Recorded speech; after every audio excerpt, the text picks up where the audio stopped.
So, once again, another deck profile, this time on a Messiah deck updated with set 6 new G unit. Messiah was one of those decks I really liked from the beginning, ever since the beginning of G, because it's a godlike dragon, and here we are with more support, even though we haven't got really direct support for a while, ever since it was introduced. But with the Stride decks that first introduced, I did get the deck as a premium version, and of course made some updates here and there, but Messiah did not really get any direct support, but it was always fun. And once again, Messiah basically playing its old playstyle once again of locking your own rear guards, and then of course sometimes locking some of your opponent's rear guards, but more so locking your own and then unlocking them so you can do more multi-attack. Something I really like about Messiah, along with its gorgeous design. I really love the design of Messiah, so I just end up getting the deck, fully foiled it from the premium version, but never did a deck profile on it because every deck was going to look the same. But with recent updates, because of set 6 with new support, just got to do my own take of it, even though it might actually look very alike to many other deck lists. But anyway, with all that out of the way, let's just begin with the deck profile with, of course, the Ride deck. So once again, since it's a Stride deck set, you must be using this Ride line, starting with the grade 0 of Neon Messiah, which we go to the grade 1 of Asleep Messiah, which gives you the crest. So the crest, just like every other crest, changes your base power to 13k because it's copy and paste of the old one, while also giving plus 5k for every face-up card in the G-Zone to your whole front row, which is also very nice. And of course enables you to stride, which is also the important thing. But the unique skill is at the end of your turn, unlock all your opponent's rear guards and then bind them. This is a very important detail because opponent locking means that if this skill did not happen, it means that your opponent's rear guards will be stayed locked until the end of their turn, meaning that they cannot use that rear guard circle. This was something that people complained about lock back in the day, but because of this actually nerfs it, and I actually get why they did this. But a little unfortunate it's kind of nerfed, especially since they just recently brought back lock with Artesiria. But at least it's not like super heavy lock, like locking the whole entire front row immediately. So there is that. And luckily they did do this for Messiah because future support did bring front row full on lock. So having that unlock condition at the end of the turn is just very helpful, especially in a way it does help you as well, since it does trigger one of Alter Ego's Messiah's skill. But anyway, continue on to the grade 2, we go to Awakening Messiah. This is when they finally decided to give superior call types to the grade 2, because when you put a grade 4 on top of your Vanguard, while this card's in Soul, you superior call this from Soul, and then you Soul Charge 1. The idea here is that you stride and then you superior call this, so you immediately have a unit for you on the field to lock. This is because of the next skill where when this card gets unlocked, choose one of your units in the same column as this one and then plus 10k. Normally what I would do is put this behind the Vanguard so I could lock it and then unlock it behind my Vanguard so then I could give my Vanguard extra 10k. That's the idea here. You don't have to do that, but that's just the idea with this card, is just to give you a lock target. In which now we go to Alter Ego Messiah. So it's a copy and paste of the original where on stride you can counterblast 1, lock one of your rear guards, and then choose one of your opponent's rear guards and lock it. And then your Vanguard gets plus 5k. So once again, that opponent rear guard is going to be unlocked and bound during the end of the turn because of your crest, but it does make your opponent cannot use that circle for the turn, so it means that they can't intercept, so it's kind of nice at the same time. And then the other skill, which is the one that you're going to be linking with her crest, is that each time when a rear guard is unlocked, that includes your own, you'll Soul Blast 1 and you can draw a card on a Generation Break 2. And this is doable in first stride because you're going to be having 2 face-up cards in the G-Zone right off the bat. But yeah, Messiah draws a lot in the early game, but later on will not really be drawing because you're going to be using up all your soul. Keep this one in mind because Messiah in a way does use a bit of soul, but mainly with this card, but also uses a lot of counterblast, but thanks to one card, counterblast is not even an issue, unless if you don't have it on the board. But of course, overall it's pretty good, but everything else relates to its support and the G units because that's actually what makes the deck work. And then to the main deck lineup. So first off, 3 more copies of Alter Ego Messiah. Still want to maximize my chances of going to the ultimate stride or your finisher off stride, so I just run 3. And 2, your finisher stride is the main stride you want to go to for this deck anyway, so that's another reason why I prefer to run 3. And then I run the stride order, Prelude to Genesis. So just like all the other ones, it makes your stride skill or the cost of your Vanguard free, and then also has the other skill where you can counterblast 1 to choose one Messiah card from your drop zone and call it to rear guard. It's here when you need it, and yes, you do want those Messiahs as your rear guards because those are going to self-lock, because this deck is rear guard reliant, and without those rear guards, it's not going to function well.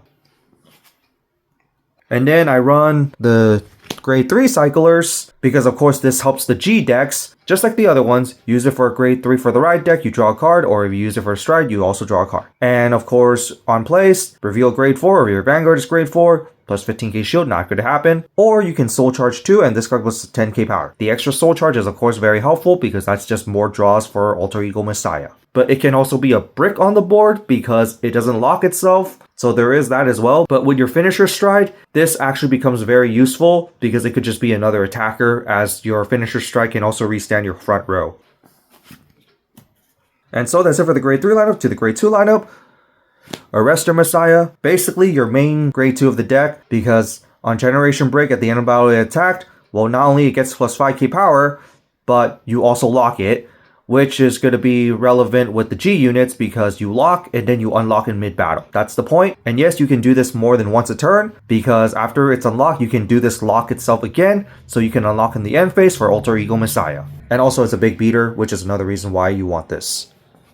And then another new card which is very helpful, and in a way it could be a alternate to Awakening Messiah, is Lady Battler of the Black Dwarf. So, where when your G unit that is Link Joker is placed on Vanguard, you can counterblast 1 and call this to rearguard from the drop zone. That is very helpful, especially since, like I said, counterblast is not much of an issue unless if you are missing that one card. But that one call is just very helpful just for not only extra attack, but sometimes even an extra lock target. And speaking of self-lock, the other skill is that when this card attacks, choose one of your other rear guards while your Vanguard is at least a grade 3 Messiah, and it gets plus 5k power in an end turn. But at the end of this battle, you must lock this unit. So it's another self-locker for free, while also giving another unit more power. Sure, it doesn't get power on its own and you can't choose itself, but it's a free self-locker, so no reason not to run this. I might even run this at 4 as well, just because of that part of the ability, along with just being able to superior call it from the drop zone. It's not restricted to having copies of itself on the field, so you could just call as many of these as you want, as long as you have the copies to do so. So it is worth running as 4 as well, but considering that you're going to see this quite often, I think 3 is enough, and you have other stuff as well. And then to continue off, Kalzar Kin. So during your turn, if you have a lock card plus 5k, and at the end of the battle this unit attack, if you have a Alter Ego Messiah Crest, you can retire this unit to look at top 3 cards of your deck to choose one card from among them, and call it to rearguard as lock. And of course, put the rest at the bottom, which is actually a pretty good skill, I'm not gonna lie, because it gives you another new unit as a self-lock, which is of course helpful with your Messiahs. But it is based on your top 3, which is a bit of an issue sometimes because sometimes it could all be triggers, but at the same time, it's basically a 1-for-1 trade and it could be for something even better, which is why I kind of like this at 4 of, and it's also a beater on its own. And you can also do this on your grade 2 turn as well if you need to. So I do say run this at 4 just because it does filter out your deck as well, so I just kind of like it. And then one card that many people are running is the Dual Nation for Cater and Brant. I know some people run 3 or 4, some people run 2, but personally this does clog up the board, so I'm only running 2, because on place from hand, other than during battle, you can choose a card from the drop zone to put it back in the bottom deck, which is one of the main reasons why people would put this at 3 or 4. And then you can counterblast 1 to look at top 5 cards of your deck to choose one card from among them. If it's a order card, you put it to your hand, but if it's a unit card, you call it to rearguard, and of course shuffle your deck. So it's just nice for another superior call, which is actually very helpful for the deck as well, because as you can tell, this deck needs rearguards, and without rearguards, it can't function. So this is just another way to re-get your board, hence why I still really like to run this card, but at the same time, it could also be a weird rearguard on your board if it's not for your finisher stride Exilus Messiah. So I'm just running this at 2, and so far I haven't had any board problems because of Blast Monk, and also the extra draw power it gets from this deck. And so that's it for the grade 2 lineup. For the grade 1 lineup, so we got the Sacrifice Messiah. This is the one that solves every counterblast problem for this deck, because at Generation Break 1, at the end of battle, this unit boosts, choose one of your Messiah Vanguards, and it gets plus 5k power, and then at the end of that battle, you lock it, and then if you do not have any counterblasts available, you countercharge 1. This is also a reason to keep your damage low as well, because if you have no counterblast to use, you could just countercharge it back, and this could be multiple times in the turn, which is what makes this card very good. So you just must run 4 of this because you want to see it as soon as you can. And then finally, the 4 stride enablers, because it could be considered a stride and also gets you your Alter Ego Messiah if you need it, and it is your main stride that you want to get into because you want to go to your finisher stride. And then finally 4 PGs, because PGs. And now for the trigger lineup, OT,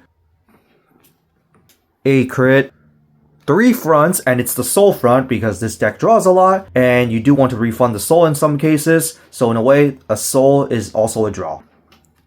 And finally 4 heals, 2 being counter heals. And so that's it for the main deck. Time for the G units. So for now, we're going to run everything at 4 up because max is 16 and we don't have more than 12 right now. So first off, to the first stride, Amnesty Messiah, generic stride cost, and on attack, you can count +1, turn a face down card from the G zone face up. It's going to be your new G unit. And then unlock all your rear guards and then choose one of your rear guards. It gets +5k power for each card unlock. Of course, being your first stride, this is just basically mass attack by default because it unlocks all your rear guards, which is basically going to be most likely your whole entire field usually. And then also plus extra power to one of your rear guards, which could be a trigger value power right there. So there's really not much to say here other than it's just a first stride that just does a multi-attack immediately with some extra power.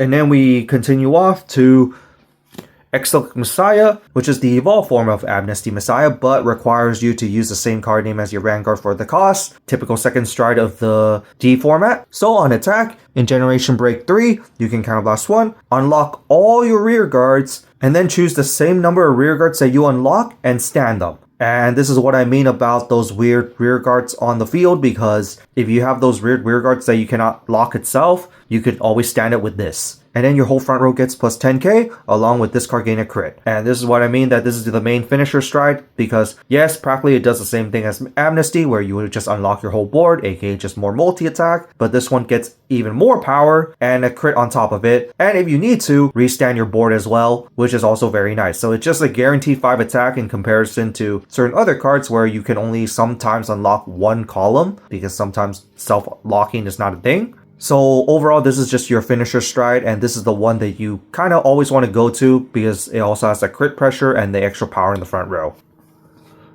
And then finally, to your new G unit, Tranzel's Messiah. This is the one that you want to flip, and I'm surprised that it is not Flageolet Messiah because Ibuki is known to use Flageolet Messiah more than Tranzel's, and Tranzel's was only used once. But anyway, so generic strike condition, and on attack, Generation Break 3, you can counterblast 1 to unlock all your rear guards once again, and then choose the same number of rear guards as you have face up in the G zone and lock them. And then, after that, for each Tranzel's Messiah, choose one of your units and it gets plus 5k power. So this is basically an alternate stride that you can practically use at any moment, because say you don't really have much of a board, well, this one can actually be very helpful because you can lock your opponent's stuff, and that just basically just does something to your opponent in comparison to maybe some of your other stride that doesn't really do much because you don't have much of a board. And not only that, extra power to the board as well. It is also very helpful for another reason, that when you're locking your opponent's rear guards, it completely shuts them down and you can remove them at the end of the turn. So in a way, it's another way of removing your opponent's rear guards, which is also quite huge as well, because if you put it with the stride skill and its own skill, that's 3 lock rear guards. And at the end of the turn, they're going to get removed, which can enable you more draws if you have to soul for it.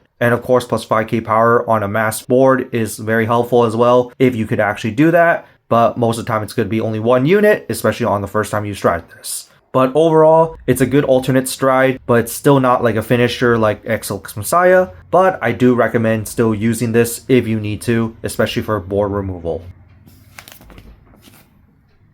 And so that's it for this deck profile on my Messiah deck. What do you guys think of it? What other cards would you recommend and what other changes would you make? So far this deck, the way how it is, I kind of like it, other than like few issues with the grade 2s, because there's a lot of grade 2s in the deck. But other than that, the support that we got, even though it's just 2 cards, is actually very helpful. We got alternate stride that can help with mass removal technically, and also a new grade 2 that just refloats itself, which is something that the deck needs, because it does need a board for it to function, and if it doesn't have a board, it can actually be very lackluster. But other than that, there's really not much to say about it other than its cool design and its unique playstyle of self-locking and then just unlocking to your own rear guards, which is just a unique way of multi-attacking. But in a way, I just kind of like it because the gimmick of it and its cool design. But other than that, that's it for this, and see you all next time.